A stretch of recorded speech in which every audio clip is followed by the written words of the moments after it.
Everyone, and I think we're gonna do this because it's Saturday, and let's just do it because it's Space Rock 1999, which is my favorite track ever. Hi, welcome. It's Saturday morning, and we're doing Art of Rock, and we're just talking about music and helping each other through and getting inspired. It's good fun, and join us every week here on Angelspit's Twitch. There's always something fun going on. Watch that crap. This is brought to you by Angelspit's Patreon. Several members are here, and I thank you so much for supporting me. And there it is. If you got $3 a month you want to throw at me, I would greatly appreciate it. And I'll buy a coffee or something. New tracks out from Queen of the Static Opera and Angelspit. We're under the Geis Venus of Gorgon, and the track is called Breathing But Not Alive. It's there on Bandcamp. We're also streaming a new with Ice Planet 9000. There's a new single on Spotify. It's right there. Go listen to it. Here's a whole bunch of tracks you need to know about. This is a playlist for people who are in Art of Rock. There might be a new amazing band that you want to find out about. And if you're a DJ, set up a Spotify playlist. I'm telling you, they work. And if you want your non-stop dark music from hell 24 hours a day, MTV TV. Jump on MTV TV. Follow those guys because they're amazing. Just have it on in the background and you will find a band that you love. And while you're there, support them on their Patreon because we got to keep them going. And that sound is the sound. Hi, Chris. That's the sound of the sheriff's helicopter going over, which happens every day around about this time. I'm turning your mics on. Welcome. Do you want to talk about drone? Talk about drones. Okay. Mark, fill me with your amazingness. Okay, so for the longest time, I've been working on. Not the longest time. It was some years ago. I was working on unmanned aerial drones, but that's probably not the ones you care about. I just want to talk about synth drones.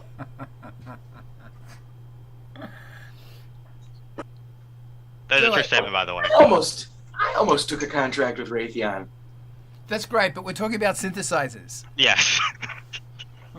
But yeah, so yeah, recently I realized that I've never actually tried my hand at creating a proper ambient synth drone. That looks like and so I was looking into it about 20 minutes You're ago. the gods of it. Okay, well, all right, hold on. This is lovely. Mark, talk to me about synth drone and what you're looking at and everything. Then Ivan, I want you to tell me about your experience with it, and then amazingness. And welcome, Diana. I see you there. Go. All right, so I don't really have a lot that I've started working on yet because I know that it needs to be something. It needs to have a changing sound over time and kind of like a slow build. It needs to kind of build and release, maybe kind of flow. And obviously you need something else in there to kind of punctuate the ambience. Like, it's still really in the early stage right now, so I don't have a lot of detail for it. Well, you did some research. Tell us about the research. I mean, my research was literally typing in Google how to make a good ambient synth drone. And then I started reading a Music Radar article. Okay. Yeah, Music Radar. All right. But like I'm on step 2 of the article. All right. Then What was started. step 1? Step 1 was load Dune 3, set up 2 layers, and then first layer sawtooth, second sawtooth for 3 oscillators, each one octave below the previous one. Okay. That sounds great. Ivan, tell me about your experimentation into drone. The first thing I got was the Dark Star. This is made for doing drones. Tell us more about the Dark Star. It is. I discovered it because of an episode of Bad Gear. Because, Yeah. it shows up on Bad Gear, and the first thing you do is check reverb. Is it good? It's Like actually everybody quite else, good. and then the price goes up. So it's Well, good. this was like I think I paid $150 for it. So what is it? Is it a what is it? It's a like late '90s drone synth. I mean, this thing is old enough that it doesn't even have a USB port. Wow. Yeah, it's just got MIDI, and it's two oscillators. It's good at doing morphing, from one oscillator to the next. It's got all your standard like synth tools on it. It's got filters. It's got an ADSR. It's got all the things. But it is really good at making drones. Does it have effects? Yeah, barely. Okay. So tell me, besides the gear, tell me about the process of drone. If you were to make a drone, what do you know about drone? How do you make a drone? Tell me how to make a drone. There's a tool that I gotta look it up quick. Is this a piece of gear? No, this is gonna be a plugin. Okay, but because what I'm wanting to know is, what about your brain? From the actual, like, I am going to compose drone now. It's like saying, I want to build an opera. Well, you need a 96 voice orchestra. No. How about in my brain? What? Tell me the mindset. There is mostly I use it for background texture. And it's really important for that. Like it adds, adds strength to what's going on just by being there in the background as a texture. How? What sort of texture is it? Is it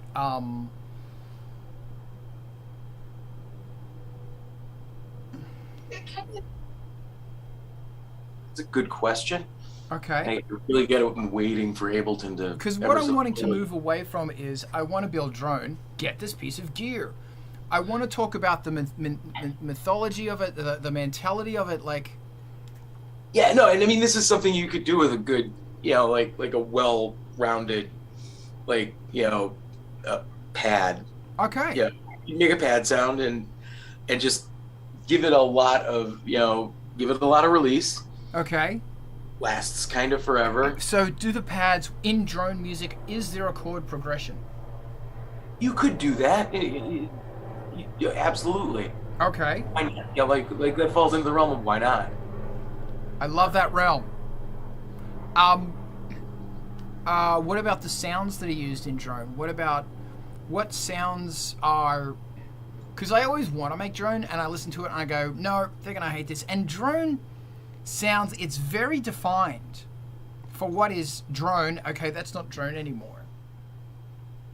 Oh, dude. Maybe I'm listening to the wrong drone. Because actually, part of the thing about the blaster beam is I wanted to create drone on it. I mean, that kind of is going to do it already on its own. Yeah. Yeah, because the sustain on that is like forever. Yeah. So really, what you... That's 20 cycles, kids. Yeah, and like then you just need to... I would, set the new note on that, just get it on the beat and then, but like infrequently. So you're like every 2 or 3 bars you're hitting it, and then just letting the sustain like do its job. And then you run it through a good delay, run it through a lot of reverb. Right. And tell it like, you could like echo delay it, reverb it, and then do a reverse delay on it, which would make it sound even funkier. I have a fun idea. So let's say you have a sound that might be a pad sound or something, and it's a big fat pad sound, and you've got an LFO on the panning of it. So it's a very slow LFO from left to right. But what you're doing is you're taking your left output and you're putting it through a massive delay, and your right output is going through a massive reverb. So like that idea. What's going to happen is as the sound, and that's reverb left and right, delay left and right. So what's going to happen is as it changes, it's going to go into reverb, then it's going to go back into delay. I think that from one thing I am really... Oh, sorry, I just interrupted you. I just sneezed. Okay, another thing that I find really fantastic about drone is when they get a sound and they distort it. and then they reverb the shit out of that distortion. Actually, something I like doing that is definitely not drone is reverbing it, then distorting it, because distorted reverb is the most lovely, lovely thing. It sounds like we're going to be using a lot of LFOs. I have a feeling that the chords we're using are, for example, the Star Wars, right after the fanfare at the intro, it plays that chord. The Starfield chord, which I think is a sharp 9, something 11, something can tell me what that chord is. I always think that would be the most wonderful chord to have in drone, because I think that the trick with music is to go, I don't want you to feel happy or sad, I want you to feel complex, not happy or sad, and that is fifths. And if you want to be really clever, get your fifth and slightly detune it. Tune it to a Celtic scale. And another thing you might want to do as well is find an arpeggiator or a line that is making some of these chords like ambiguous, like it might have an E and an E flat in it, but they're spread over octaves, and that might be in the background as a cloud. A cloud. See, perhaps even when you're doing drone, take a step back and ask yourself, I'm painting a picture for somebody to watch for hours, for them to stare at this huge surrealist picture, and they get lost in it for minutes, hours. So is there something in the foreground, and is there something in the background? And that background thing could be a huge selection of notes, like a big thing. And in the foreground, closer, like the sky, is that big pad, and it's way the fuck back there. And it might be distorted, and then it might be reverbed. And what's happening is that notes, let's say there's a C in the bottom, then a G, a C, E, G. I'm going to go, hold on a minute, E flat and an F sharp. So that's a major with a minor and a sharp 5. But as this is evolving, I'm going to take the C that's on the bottom and I'm going to move it up an octave. Then I'm going to take now the E that's on the bottom and I'm going to move that up an octave. And what's happening now is that E flat and that E are coexisting together right there. They're not an octave apart anymore. They're right next to each other. Then I'm going to take the G, then I'm going to take that E flat and I'm going to move that up an octave. I'm going to make everything slowly crawl up and slowly crawl down. And I'm talking over 30 bars. And it's going to keep doing that. Bob just lost his helmet. They're going to keep doing that. So that might be the sky, and that might be giving the sky life and color. Remember that when notes clash and when there's discordance, there's emotion in there. And we want emotion because emotion is going to be driving the music. And this is where I immediately go, okay, dude, this isn't drone anymore. What the fuck is this shit? I don't know what this is. Take it or leave it. So that's the background. Then in front of the background is a city on fire, or a city that's destroyed. That is a dystopian city. So what's going on there? Not as much reverb because it's right there. Bit of reverb. So what sounds will you use to create that city? And then in front of that there is something. There is the thing that you're interested in. That might be a crown or a fire. But you might want to do something really cool where there's a fog moving backwards and forwards. See, when you paint this thing to start with, you might start with that sky, then you bring the city in, and then you fade the sky out. Then you bring the thing at the front, the crown on fire, the crown on fire, and then you fade the city out and bring in the background. So you've got these three elements, and they're all very slowly moving apart. And with these comes depth. And another really cool, fun thing you do is that thing in the front might be a bit of reverb and a whatever, but it's mono. It's right there. It doesn't have to be loud and, hey, Carl, this isn't drone anymore. The city is pan 50 left, 50 right, 50% reverb. But that background is part hand left, hard right, and a fucking lot of reverb. So that as these environments are moving, the stereo field is moving as well. Now you might want to do something even more fun, and that is after the first time you've introduced each of these characters, these sets, is you put a random LFO on them. And that LFO might stretch between 30 seconds up and down and 1 minute up and down.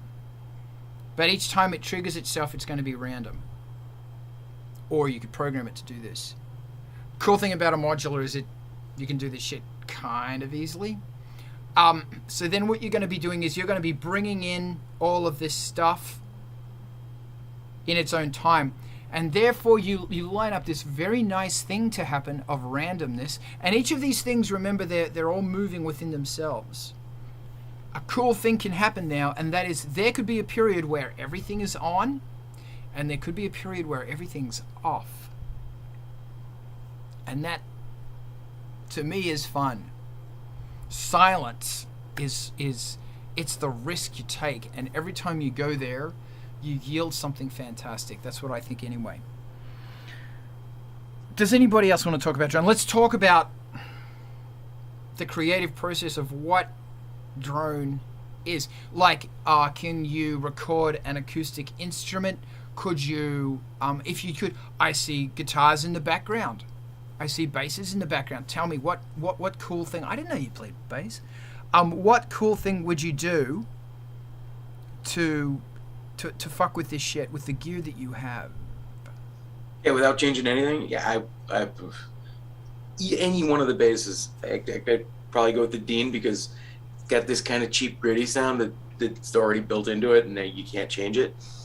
And you just play a simple progression on that, record that into Ableton, and then run that through Paul X Stretch, an amazing plugin.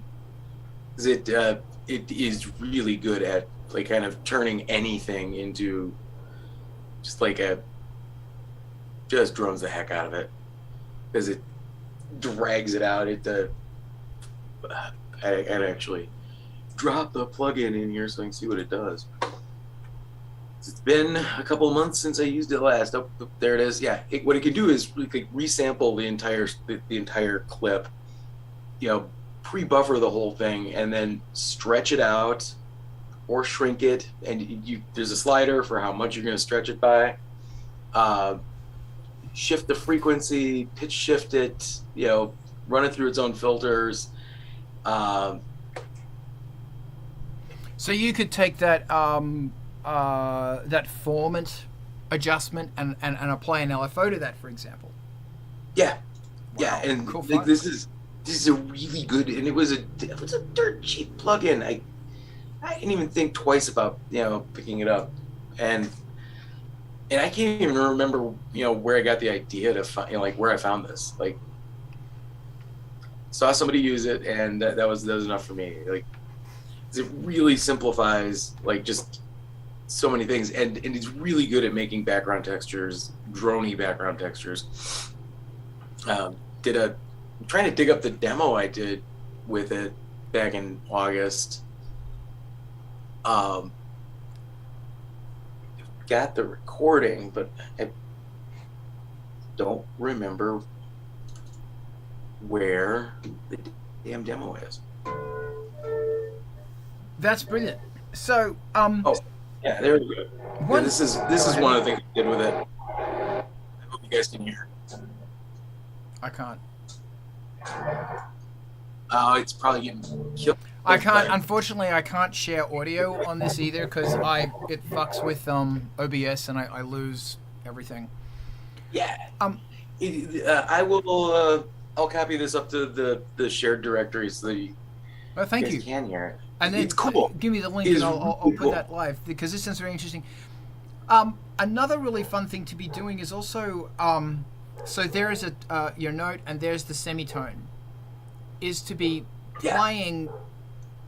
Let the notes move out of tune. And that could be a little, it could be a lot. It could be like a quarter. You know, there's a half tone, da da da da da da, Jaws, or you could go a quarter and just let them waver backwards and forwards. You know, doing that on your fifth, like, you know, I see behind you, Mark, I see a wasp. That's 2 oscillator, right? Oh, use your Jupiter. It does bloody everything. Yeah, but the wasp does have that unique sound. Yeah, yeah. Whatever. Filter. Yeah, great filter. Whatever it is you're going to use, go with the utilize. Micro. Oh, thank you very much. Okay, is this the public can see this, Ivan? Yeah. Anybody that's got the Okay, here's some killer drone from Ivan. I'm going to put that in there. Boom. Utilize that very slight movement of tonality of thing. That's why I love. I'm trying not to push gear, but that's why I love the fucking Prophet Rev 2, is that I can set LFOs to be the shape of the note, the wave shaping of the actual tone, the micro tuning of the tone. They've got this. All the prophets have got this wonderful thing called slop, and slop's what throws things out of tune. And you can also apply that to your matrix as well, so that an LFO is changing the slop amount. Something I love doing is not just changing. Instead of changing, I was talking about the note. If you can, ever so slightly changing that note, change the delay time. Set it to a bucket brigade delay, which is, an old form of delay, and ever so slightly change that. Because, and I know, Mark, your Jupiter, I'm pretty sure it's got a bucket brigade on it. I think your Behringer does as well, the DeepMind 6 does. And the great thing about a bucket brigade, a BBD delay, BBD, is that as you change the delay time, it will change the pitch. It will change the pitch to keep up with it. So it'll make some crazy sounds while it's doing it. Yeah, which makes some nice out effects. But if you do it really slowly, with a real slow minor LFO, it will add this beautiful fatness to the sound. Boom. I am going to bugger off very quickly. I want you guys to talk about drone now, as I just go away for a second because I have to deal with something boring.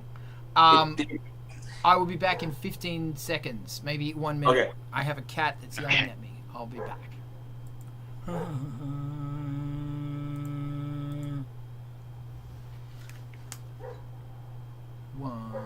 2. Tools that we need for that. And bucket brigade is definitely a good one because it won't go too crazy on the artifacts. Like a tape delay goes super crazy on the artifacts, which can be a desired effect. Yeah, okay. I've never heard of bucket brigade delay.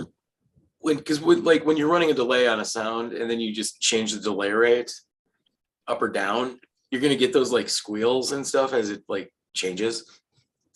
And like those can be extremely those are really useful. It's actually my PCM 41. It's one of the reasons I have it is because it is like a 1981 digital delay, and it is really prone to making those kinds of sounds when you're changing the delay rate, and it makes it becomes the right tool for certain kinds of sound making. Not tried it with the MIDI Verb 2 yet though. I bet the MIDI Verb 2 will also go kind of crazy when you do that, because that is old school enough as well.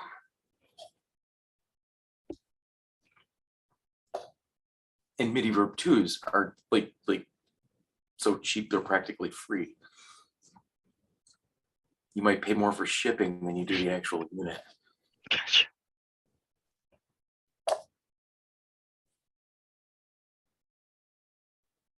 But yeah, I mean, lately it's been like take five, take five, take five for me. And yeah, I mean, one of the cool things with take five at least is it's really easy to throw an LFO on, like one oscillator to generally, was it? I throw the second oscillator on. Yeah, I throw an LFO on pitch on the second oscillator, and just make that move back and forth, and then lots and lots of release. I have an idea. You can hear me. Everything can hear me. Okay, I've got an idea. Get a microphone. And either use your voice, quiet back there, lots of reverb, or get a cardboard box or a wok or a pot or something and just run your finger around it, or a glass. If you got a piece of crystal, and because crystal's tuned, tune the crystal. You might tune one to the root note and one to a fifth. A Tibetan singing bowl. Yes, great. If you got a Tibetan singing bowl, use it. Or get a big bowl, put some water in it so it moves around a bit, and as you tap it, or whatever, the pitch is going to change as well. Lots of reverb, lots of here's Rob. Lots of reverb and lots of big, nice, chunky variant in the sound. Rob, God, look at you. You look fantastic. Welcome back. Are you you're home? How is Sydney? Or Australia? Yeah, Australia was still there. It was good to catch up with the folks after COVID for so long. Haven't seen them. Dude, I'm trying to get back so hard. It's going to have to be February now. Yeah, I'll be back there in May, I think. Cool, and the rains are coming big time. They are. They were there when I left last week. I got friends that because I did uni in Lismore, and Lismore's going to flood again. This is like the third time in the last 12 months or something. It's terrible. It's getting hammered. It's really terrible. Mm. Anyway, so hey mate, we're talking about drones and creating drone and creating long shapes of sound and music, and so just jump in. I interrupted Ivan. He was talking about LFOs and pitch. Go, Ivan. I totally lost my train of thought on that. Really lost it. Sorry. It's okay. It'll come back. It'll come back. Rob, have you had experience with La Drone? Making drones? Yeah. Yeah, I've experimented with making drones. There is a really cool plugin that I use, which if I can just open up my door, I'll be able to tell you the name of it. But I did it to make really cool spaceship sounds a while back, and it was really cool. It had lots of moving parts to it. Basically, there was multiple LFOs. There was, like 8-bit crunchiness going through randomly, and it would process out the sound in real time and kind of play part of it in harmony in reverse. And it really did some funky stuff with the sounds, and it just ended up being really incredible. And I've used that tool a lot. I'll just look it up for you while there's like waiting music or something. I don't know. Back to you. All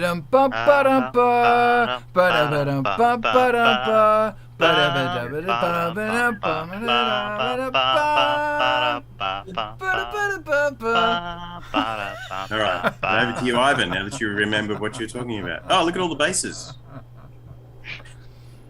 Is it Paul X Stretch? Please. No, it's more like sore ass stretch. I'll look it up. That was Sawtooth. See, that is a great name for a plugin. Aren't you clever? That was good. Yeah. So it's funny, we're coming back to LFOs, Coming back to LFOs, and I need more LFOs.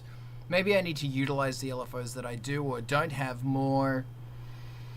It's all about using what you have. And of course, the one thing that I will brag about, the piece of gear that I am very proud of for drones. Oh yeah. This is a 15-minute hourglass, and it has black sand in it. Rob's gonna top me. Here we go. Dude, look at that. Yours is like fully Nostradamus. But Wow. what you have to do is you've got to like have a wicked laugh. When the sand runs out, the LFO will finish. Yeah. But I bought this thing specifically for drones because there was this French woman who has an ARP 2600, and she's this veteran pioneer of like sands through the hourglass. And it reminds me granular synthesis. Since I couldn't afford an ARP 2500, she had a 2500, and she'd just sit there with a little time and shit, doing stuff, and it was like fuck. And she's been doing this for like the 60s, maybe mid 60s, early 70s, and I just went, wow, that's fantastic. Go ahead. I will be right back. Okay. So more LFOs and more hourglasses. Yeah, I'm scared if I did drone, people would get bored and they'd run away. But I want to, so I should. Yeah, I mean, I think just drone just needs generally something else going on, something visual, preferably to go with it. Even if it's not nothing. Like, I think drone, it's either going to be in the background of something, or it's going to be something that goes along a visual presentation. Yeah. Because, like, yeah, I admit, I'm not just gonna like stare at a synthesizer doing a drone for an hour. Yeah. I gotta tell you, when I do Ice Planet 9000 or anything, there's a whole bunch of videos. When I'm composing it, there's these videos on YouTube where it's like Sid Mead illustrations, Chris Foss. Fucking love that shit so much. And I just have them slowed right down, like 25% play speed, quarter play speed, and I just have that stuff in the background. Steve Roach, who I love, ambient music composer Steve Roach, I think he did a drone album, and it was his. I think he did it live. He just set everything up. And my one advice with drone is don't drink coffee. Because this is what's really hard about drone is it's really hard going, okay, I'm getting bored with this shit now. And that's why, I don't know, for me, actually composing drone and doing it in the studio is like, it's very difficult. Welcome, Alex. Anyway, that's what I think.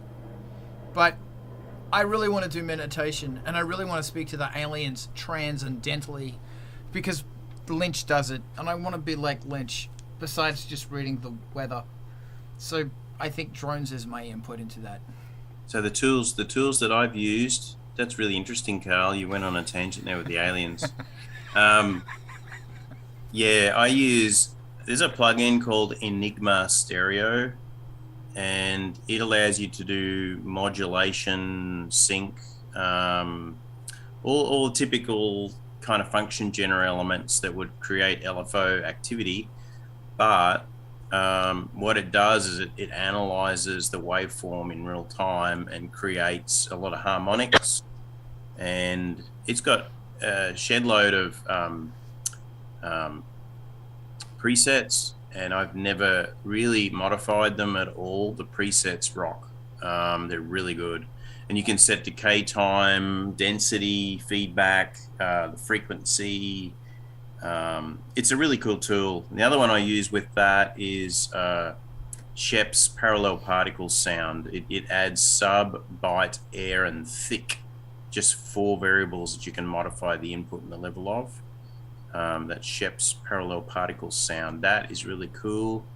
And I do a little bit of back-end LFO, like more manual LFO work, which drifts left and right continuously through the sound. So it moves left and right in the stereo, and it also moves phase.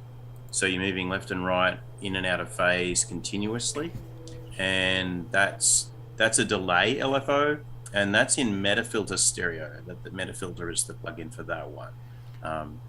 So yeah, and that's got the same sort of controls, but it's got crush, it's got spread, it's got drive and smooth.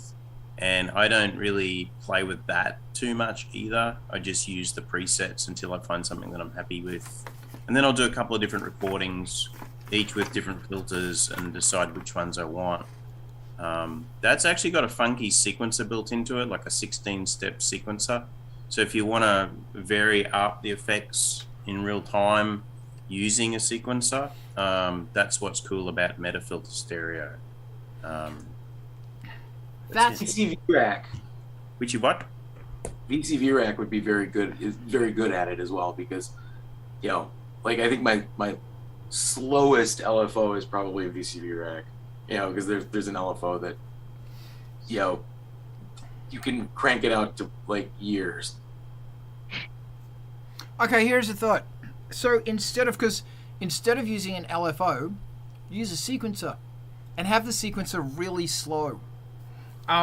Or use a sample and hold, so it's random. But what you can do is put a big slew or glide on it, so it moves from one to the next very, very, very slowly. Luckily, the Dopefer sequencer has a really good glide built into it, and you can adjust the rate of that as well. And another fun thing is, you know, Rob, you mentioned filters like the notch, man. The notch filter is the key, I think, to, I mean, like, sure, the LFO, I heard this crazy trick as well that I'll have to, a high pass, it's great because shit disappears, but the notch is just beautiful because it moves through this beautiful frequency thing. Just really quickly, there's a trick I was told this week. I've never thought about this trick and I suck.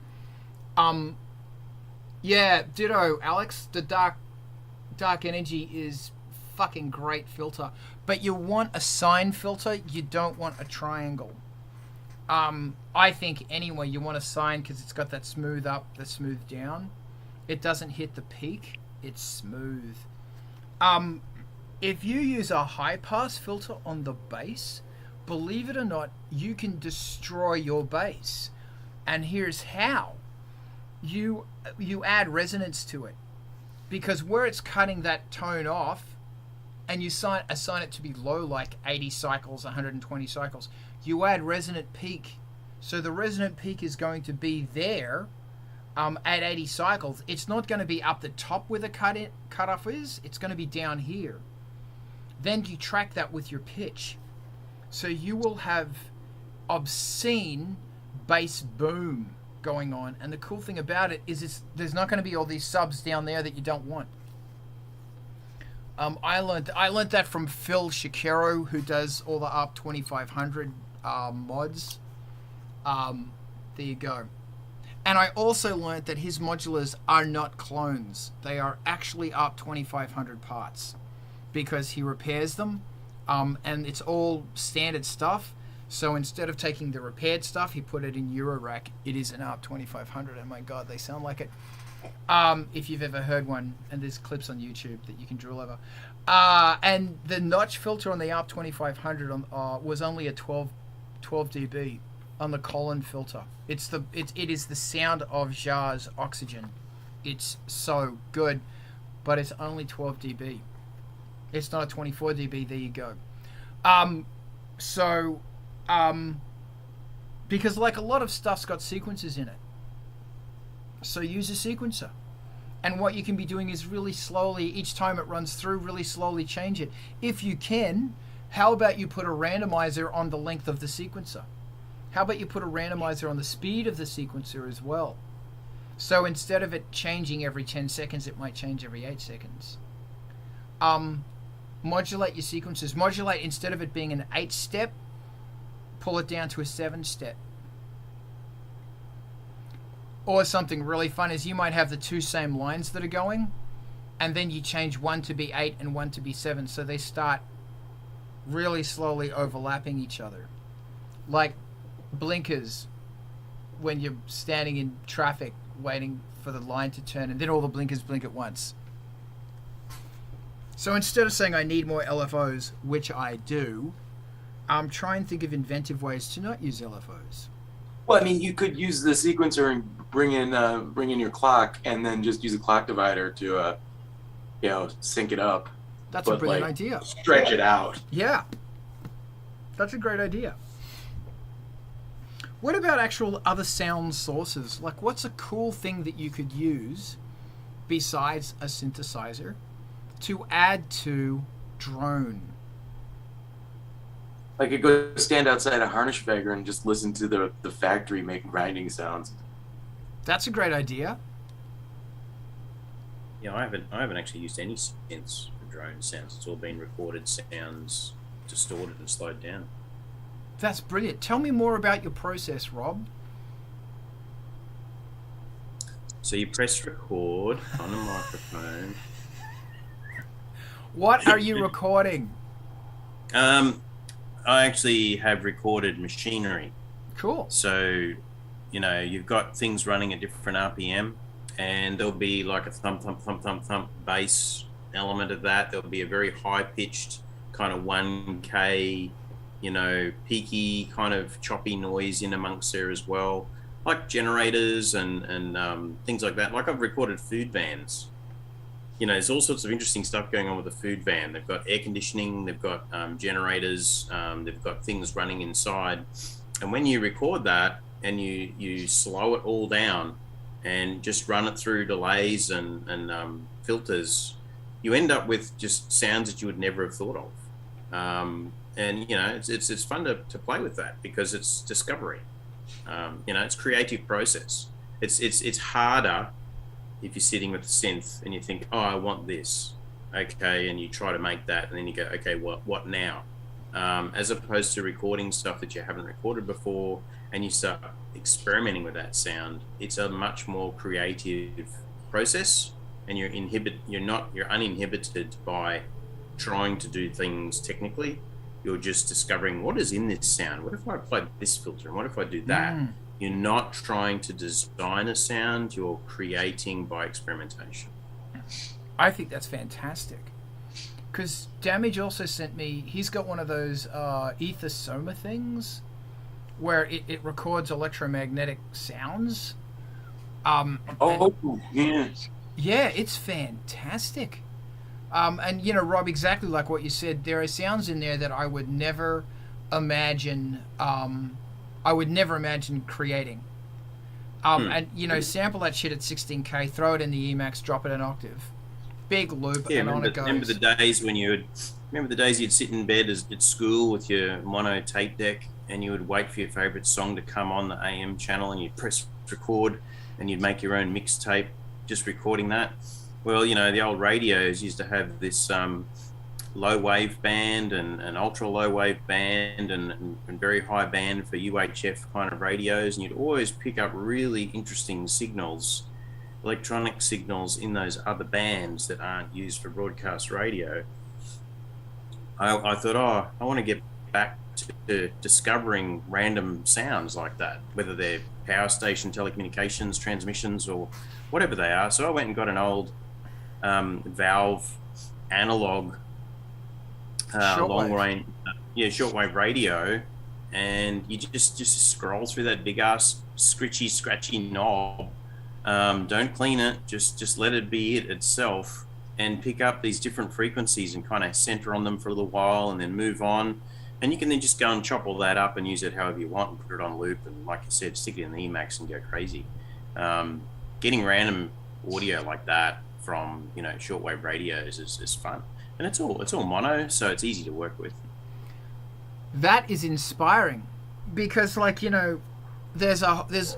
we've brought in like a randomized element with this, but now we're also talking about composing music with the ethos, with the stratosphere, and that shit's interesting, man, because that's where the aliens and the ghosts talk. Now we come back into aliens. See, we've got the alien, the ghost box, and we've got the SETI program. We've got so much to work with.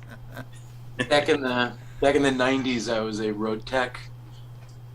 Went and fixed printers for people, which meant I spent a lot. I'm in southeastern Wisconsin, so I spent a lot of time at places like Miller Brewing, Harnischweger. They make They make mining equipment. Big mining equipment. Like at the time, they were making the largest walking drag line, on the planet. Where else? Cheese factories. Harley.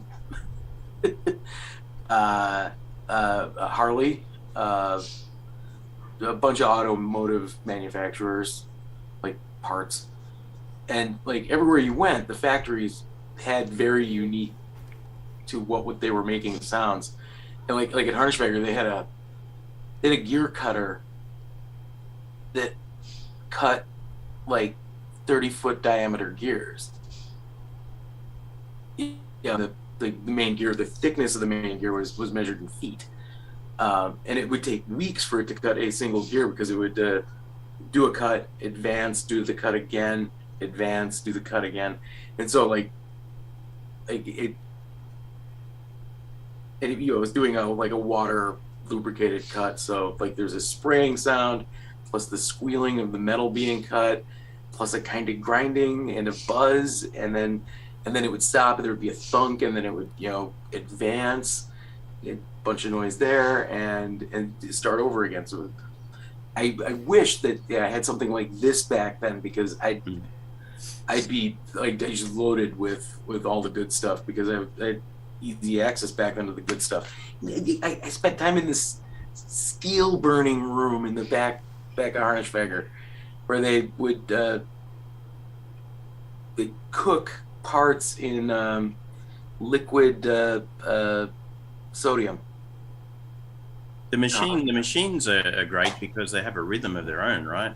I remember this. I remember when I worked in an office straight out of college, there was a girl who would photocopy large documents, and she would always sing the same song to the rhythm of the printer as it was going through its printing cycle, and ka-chung, ka-chung, zik, ka-chung, ka-chung, zik, ka-chung, ka-chung, zik. And she'd always sing the same, I think it was like the Africa Toto, I think was the song that she used to sing to it. It had the same rhythm, and the same timing. But that's a source of inspiration as well. Not really for drones, but just for industrial. Another interesting source is noise, random noise, is crowds. I was going through all these DAT tapes of recorded concerts in bars, and the first thing that you hear is drunk people yelling at each other and spilling drinks and dropping glasses and chattering and murmuring. And that ambience of like 50 people plus talking with background noises going on, if you put that through, reverb, and then kind of filter out part of it so it's non-intelligible, you don't know that it's people in a background, it becomes a random noise source with different subtle frequency shifts all the way through. That's interesting as well. Yeah, I love it.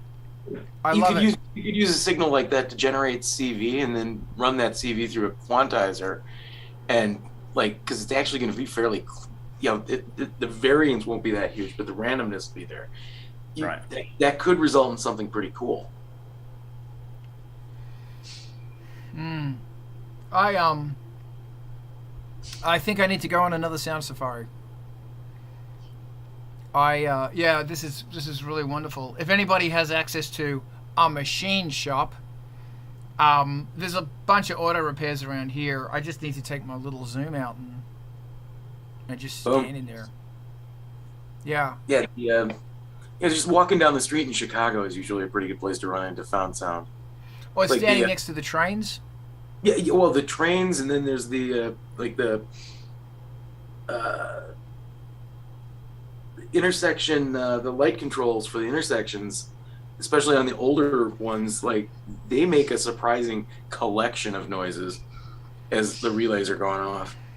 The I got a really cool little analog recorder the other day. It's really compact. It's handy. It uses D-size batteries. Can you see it? No, it's yes. Oh my god, Oh. is it reels? Hold on, no, I Yeah. can't. I'm still seeing your spaceship. Oh, there it Holy is. shit! Noise. Oh my god, that's fantastic, dude. That is so legit. It's a it's Panasonic solid state tape recorder, and it's AC and battery, so you can take it on the road like your ghetto blaster, you know, stick it on your shoulder. That's great. Yeah. But getting old tape is fun because old tape is noisy and it's crappy and it sounds really, really, really old and horrible, which is great. It's I think that's my appeal of old shit, is that there is elements in that old shit that you weren't counting on, whether it's noise, hiss, whatever, and you put that into filters or distortion and they go yummy frequencies. And when you Yeah, it's got a really old mono speaker in it too, right? And it's some weird ass impedance. And I just hold my little Zoom digital recorder on a little tripod next to the output speaker. So you've got the graininess of the whole system then being recorded, which comes out really, really cool. When you get to pick up the grinding of the motor. And there's a little squeak sound when the flat tape is not quite, if the reel's not quite pushed down, the flat tape will cyclically scrape on the inside of the reel, and it creates this little eek kind of noise. Love it. Yeah. So, I guess my hang up is I want to find out, you know, Carl, shut up. I just have to do it. I just have to do it. Yeah. I just have to do it. I was watching an interview with Stockhouse or someone, I can't remember who, recently, and they were talking about, you know, the whole Delia Derbyshire stuff as well. Just the whole, because that's what I find kind of boring about synthesizers, is like, okay, man, I know what I'm doing. I'm going through this process now. It's not a voyage of discovery. It's this, it can get boring.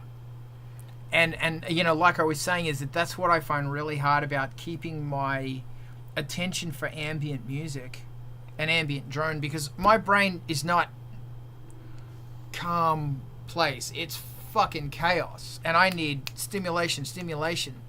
So it's sort of hard for me to create, you know, this music that I really want to create. But this sort of thing's really interesting because it's like you get to peel it all apart. Yeah, it's art versus science. Yeah. And you might have spent a lot of science making your blaster beam, but I think that is a very artistic, creative tool because it's kind of unlimited. You're not limited to, you know, key presses. Yeah. You're not limited to just a plectrum. You can basically throw your car keys on there and scrape them up and down, and that's the discovery process. Because I was talking to John about turning it into a big kind of half plate, half spring reverb, and because it's like that'll ring for a minute. It rings for 1 minute. And I've got like 5 pickups on the fucking thing, and you know, I could create, and 2 contact mics, and I could, but it's, you know, when I priced it and the parts I need, it will only cost me like $50 to build, to get the inducer drivers that will do this. But I'm sort of going, I need to make art and not, you know, I will do it at some point, but right now I just want to create, you know, I want to create stuff, you know, and even if I did, fuck it, you know, taking the output of one of the fucking pickups and driving it back into the driver, so it's reverberating what it's creating, you know, that sort of feedback loop. That's really interesting as well. Delay it and stick it in, I don't know, but yeah, the process of fucking with shit that you find. You know, there's a nice idea. This week, collect 2 or 3 objects and make music with them, make sound with them. Yeah. So a vibrator, a piano string, and a small boy. Fantastic. Actually, a vibrating engine is wonderful. Really, like a razor, like an electric razor or something. They're great. Man, they're great. I haven't put that on the beam yet. I should do that. I got a Dremel in my little workshop, and there's all sorts of attachments for your Dremel, and using that on different materials is quite interesting as well. But quite often I find that the most interesting sounds occur randomly when I'm doing stupid stuff around the house, like cleaning up. That's really stupid. And that's when you find a sound, like you accidentally knock object A onto object D, and it resonates, and you go, "Oh, where's my microphone?" And my wife's like, "What are you doing? We should be cleaning up." It's like, just a minute. I knocked something the other day. Oh, it was a metal wall hanging, an artistic metal wall hanging made out of kind of like reinforcement wire on the back. It's metal rods, and I hit it with probably the broom or the vacuum cleaner or something like that, and it just resonated for ages. And I thought, that's really unique, and I had to go and record it, so I did. Things that you don't expect, things that you least expect to make interesting noises are out there. They're all around you. This house is 122 years old. On a windy day, it makes interesting noises all on its own. Ghost box. It's funny that I think my wife's used to me saying, I can't explain what I'm doing right now. I'm recording. Just trust me. But people, I'm really lucky that whenever somebody finds a really weird sound, they'll send it to me. And somebody was recording their house. They were working on their house, and you remember the old windows, the old wooden windows that had a spring in them, so you could lift them up and down easily. Oh yeah, yeah. The spring broke, and when they shut it, the spring would scream and hold that reverb in the spring of the reverb, and it's the pane of glass is going to act as a Oh no, the whole system's made noise. Speaker. And they sent me a recording. They just used their phone. And it's in the Emacs, and it's the most... And I've used it on a bunch of sounds.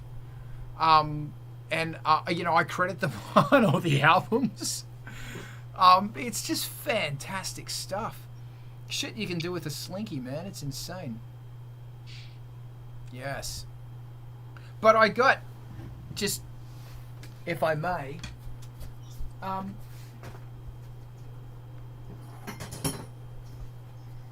we were doing work on the electrics, and so that's, I don't know, 2/3 inch conduit. Yeah, electrical conduit, and there's 3 of them, and obvious.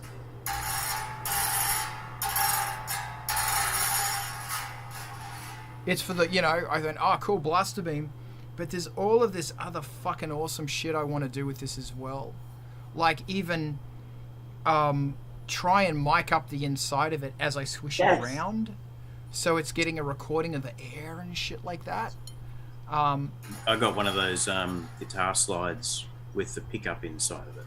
Wow. Yeah, with a 1/4 inch socket in the end of the slider, and you can slide that up and down on anything, and run that through your Euro modular shit. Good stuff. Good stuff. Yeah. Great. This is lovely. Does anybody else want to throw in at this stage? Because I could talk about this shit all day. I can talk about the fact that I've recovered from catastrophic computer failure over the last couple of months. That was fun. Oh my God. Filled up my laptop with so much stuff that it reached critical mass, both in terms of memory and crashing. And so I tried to successively take all the data off it which was really hard because it already maxed out. And of course, I was trying to delete stuff, but I couldn't because I wanted to save it all. Because I'm doing video production stuff as well as Unreal game engine work. And that, once you start doing, it's like plugins for your DAW. Once you start downloading content for the Unreal Engine, it just bloats out really fast. As it does. Yeah, and you know, my laptop was starting to show signs of death as it was. So I had to go buy storage devices and start saving off all the audio stuff onto this drive, all the video onto that, and all the game engine stuff onto that. And I finally got through that process, and then, okay, now I've got to go find a computer that's going to be bigger and badasser than my laptop. So I did find a secondhand computer that was a server that was from a school, an elementary school, that they were using to render Maya and 3D Max on. So it had decent hardware in it, and it had separate, 4 terabyte drives in it. So now they're audio, video, and game engine stuff all separate. They're all removable drives, and I'm slowly rebuilding. Of course, I've got to go find my old serial numbers and my passwords, and man, oh man, I still have not activated my software. I'm starting to transfer everything back on and keep off board all of the data, which is annoying me because data is always best, in situ with your computer. But I'm trying not to load it all up again, even though I've got a lot more space. And now I've got a workstation. It's a workstation. It's a big box that's heavy, and I can't easily take it around with me anywhere. I can't take it on the plane. I can't take it down to the basement for the guitar and drums. I can't take it into the computer room where there's just swords and synths now. That's what the laptop's going to be. It's going to be, laptop is just for sampling stuff and a basic MIDI track on the laptop, so I can take it anywhere. But all of the hard crunching is going to be done in this computer room now. So luckily my son moved to college and left me this big empty desk space. So I was like, this is where I'm going to put a new-ish computer. And, that's been an arduous task. It's taken me a couple of months, and I'm still not quite there yet.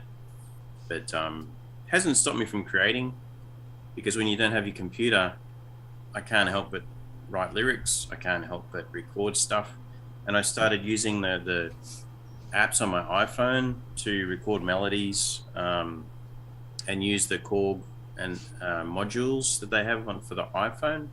They're really good. And there's a little mini door on your iPhone you can dump everything into, and then start laying down your lyrics. So I've actually simplified my creative process by stopping using the big computer. That's and good. I'm just trying to start fresh basically on the new one, and going all analog downstairs is key. You might have saw the desk. Yeah, that's great. Yummy desk, and that's got 10 submixers, so I can start doing storyboarding for Atmos. There's an academy up in Raleigh, North Carolina, who's going to help me do the Atmos production, and they want videos and stems, and it's like, okay, how am I gonna create stems as a storyboard for them to build the Atmos content? So I'm taking 32 channels, mixing it into 10 submixers, which is 10 channels of 14, and I've got two stereo channels coming out of the computer for video track. So I'm slowly growing my learning process a little bit, and I'm using Unreal Engine to do spatial audio as well, which is one of the stereo tracks that come out. Oh, nice. Yeah, Unreal Engine's got some amazing features. I just came back from New Orleans this last week. They had the Unreal Engine Fest, and everybody is using it now to design everything. Like Ford Mustang designed their whole car in Unreal, and all the embedded software is using the Unreal Game Engine as well. And I watched the Game of Thrones. The director and the lead visual artist presented on the making of House of the Dragon using Unreal Engine with a massive green screen. That was super cool, just mind blowing. what they're doing in game engines now. So it's taking over the whole film industry and the design industry, not just entertainment. And it's got built-in audio effects now that come with the engine for free, and real basic wiring diagrams like in Reason. So it's actually quite cool to play with, and it's free. Woohoo! You just got to learn another tool. So that's what I'm doing. That's great.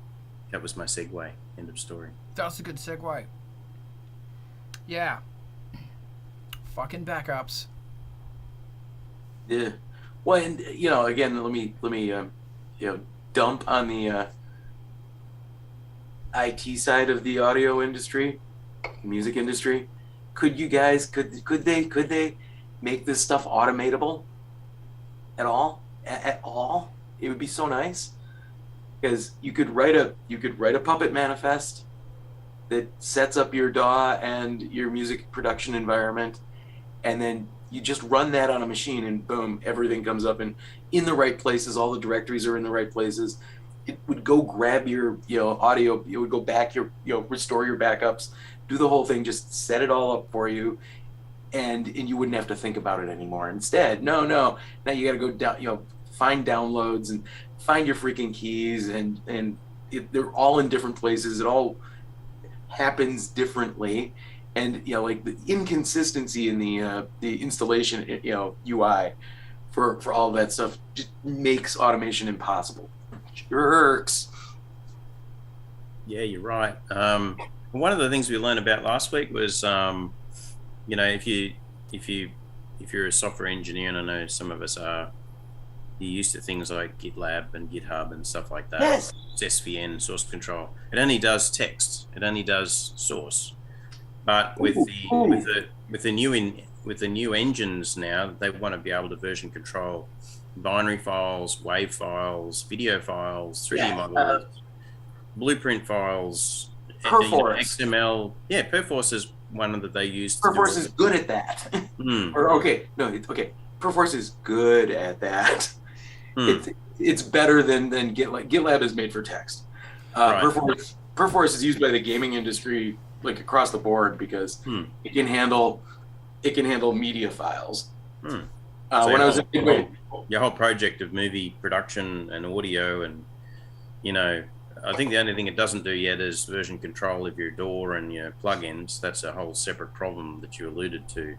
But you probably could do it if you got into the ini files and the config files of your DAW and worked out how to do that.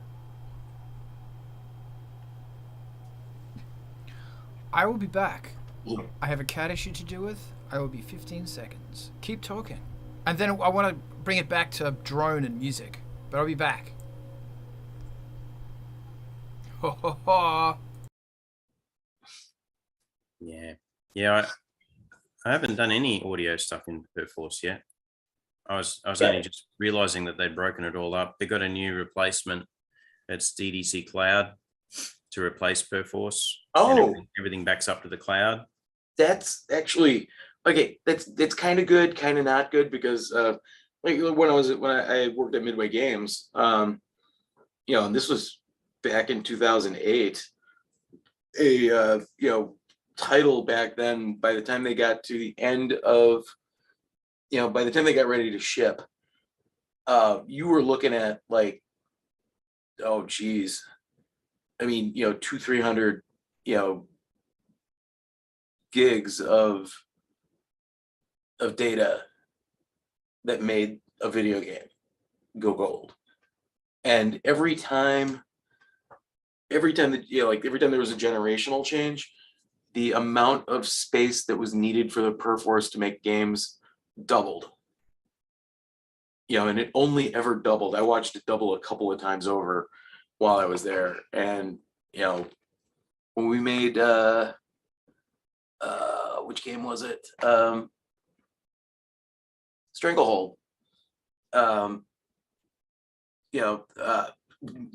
massive amount of data for that, and we ended up with like the Perforce master, and then like 12 Perforce slaves or commit boxes, and like, you know, I ended up with the, well, I ended up doing some fancy stuff because of the way everybody did things. So we ended up with like a, you know, an LTM in front of that, so that the devs couldn't claim that one of the slaves was faster than the others, and then they would all go to that one, and suddenly it was slow as hell. Instead, it would just send everybody to the current fastest box. And then, yeah, then we had the master, and then like we had a bunch of third-party devs on it, and so we would ship them a Perforce box that would call back home, connect to the master, and they could do all their stuff. And that was I think that was Unreal 3 that ran on.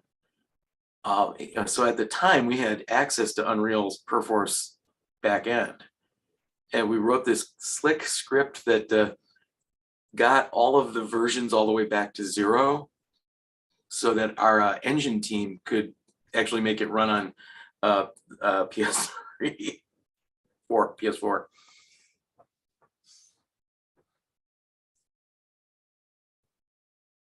Because, you know, that engine was quite broken when we started working.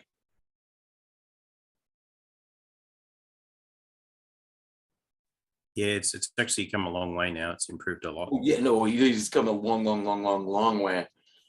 Yeah. And you know, like you know, engine devs, like, hats off to them, because they know what they're doing.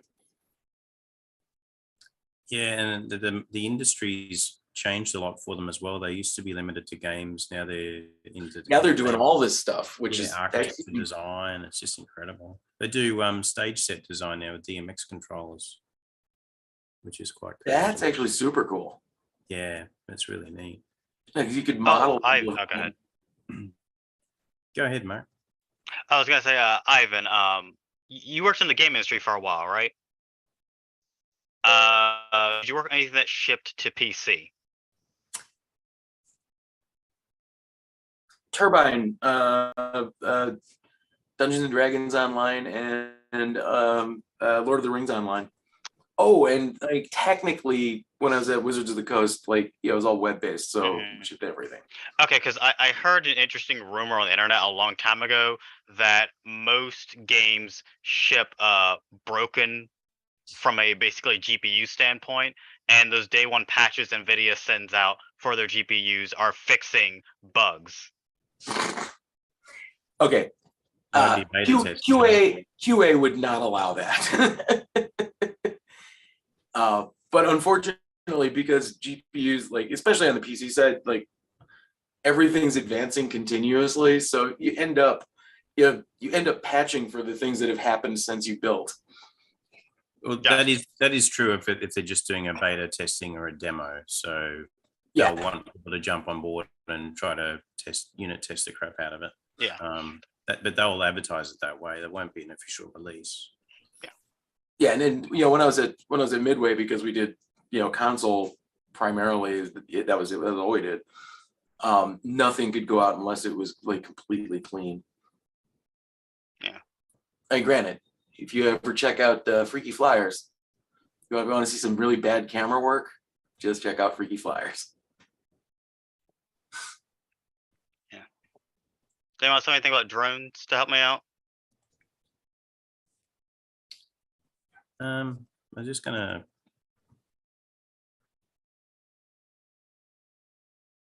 pull up.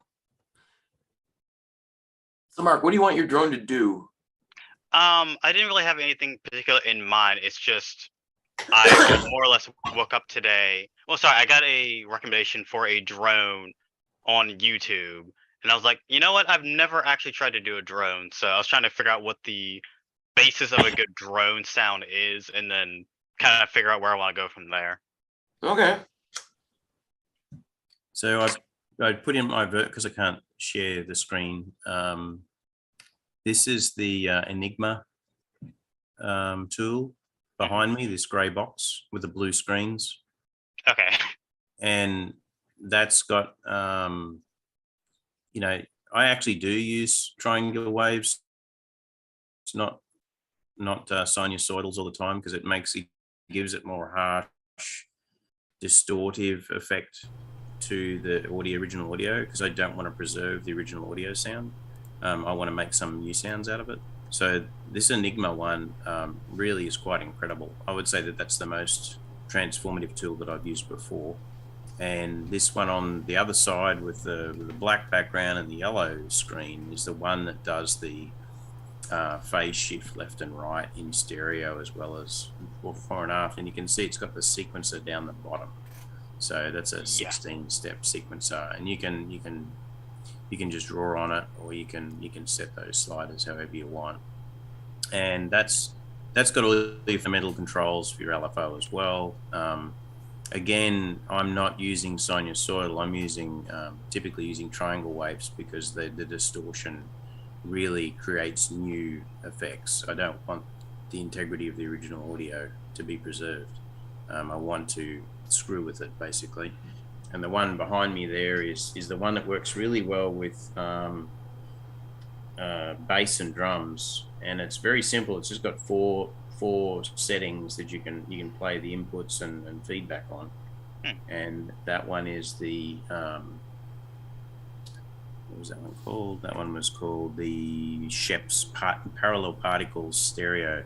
So that will focus on, in drone sounds, if you want it to be really bassy and reverberate and really give you a shaking kind of eerie sensation, that plugin is really good for all those low frequencies and moving them around the whole environment, and kind of giving you that eeriness that, I'm going to get scared soon because it's really freaking me out. Rumbly, low, movement around, you don't know what's going to happen next kind of deal. This grey and blue one up here, the Enigma one, that's all high end, that's all high pass kind of stuff, and that's doing a lot of complex phase shifting and reverse forward sweeps, and it's also distorting a lot of stuff with the triangle waves, so you're getting some really creepy electronic crunchy stuff happening with your high end. And that this one in the middle here is doing kind of the mid-range with the sequencer, drawing that out and shifting it backwards and forwards, giving that randomness, if you like. Those three tools are what I've used to do engine noise recordings and then create madness out of those engine recordings. So they're no longer monotonous tones. They're not just the same oscillation. They're actually moving all around the space in all different bands. And, because the length that you can set them to, no part in the sound texture is the same. It's continuously changing all the way through. And I've done that for like 3 minutes with I usually do a 1 minute recording. Because a 1 minute recording allows me to go and look at it and say, what bits do I want to keep? What elements do I want to keep? Which elements do I want to cut out? But I still want at least 30 to 40 seconds to actually loop and play with and make it interesting. Usually I only just tail cut each end and dump it straight in and use these plugins and then loop it, and I get all the variability that I need. So yeah, that's what I've used very successfully to make kind of spaceship noises, alien spaceship noises cruising past, like the Star Wars Death Star kind of flying past or whatever, the destroyers, the Star Destroyers coming past. And you can end up with this much more voluminous, peaky engine blast sound at the end if you want as well, just by playing with the parameters. And this big guy down the bottom, if you start tweaking this stuff in real time, it'll start just taking out all of the bands and flooding it with noise to a point where it's like this big shuddering sound that's coming through. And it's like, yeah, that's what I want. I want to finish with that big engine coming past. That works really well. All right, nice. That's cool. And I don't remember what Ovox does. You can see it in the back there, but it's probably don't even use it. It's just being loaded in. Awesome. Just drop the link for Paul X Stretch. Turns out it's free. That's handy. I'm going to tell the world about that right now. Boom. Okay. Thank you very much. Awesome. Does anybody else want to bring anything up, or do we want to call it? I have a quick question. Sure. In general, how difficult is it to modify guitar pedals? Because I realized that the one I got, the on switch is the input, and it only works with instrument cable, so no dual pole cables, dual channel cables. It's a little annoying. This could be a Rob question. Repeat the question, please, Mark. The question is, how difficult I mean, obviously you don't know without looking at the circuit, but how difficult would you estimate it would be for me to modify this guitar pedal so that it works, so that the on-off functionality works with a dual channel cable, like a stereo cable? There we go. That's what we're looking for. So you're talking about changing the stomp. Okay, switch from mono to stereo plug. Not the. Yes. Because right now, if I plug in a stereo cable into the input, it will not turn on, so I cannot, use the effect at all. Yeah, I'm not sure if you normally would plug a stereo into a lot of those guitar pedals anyway. It's usually mono. Yeah. And the other problem. Yeah. But I'm not what. Typically, you'll have audio in, audio out, and you'll have a stomp select feature, which can be externally triggered, or it's the actual stomp switch itself. You can daisy chain stomp buttons as well for some pedals.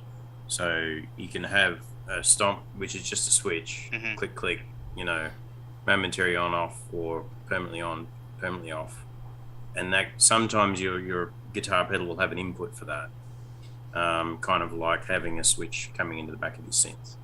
So like a foot control, binary foot control switch. So some pedals will let you do that, so you can plug in and have an effect control, like the Extreme Live Pro has those switches built into it, and it also has a socket to plug in your own external stomp pedal into there, so you can turn on and off effects and features as you go, and that's separate to the audio channel.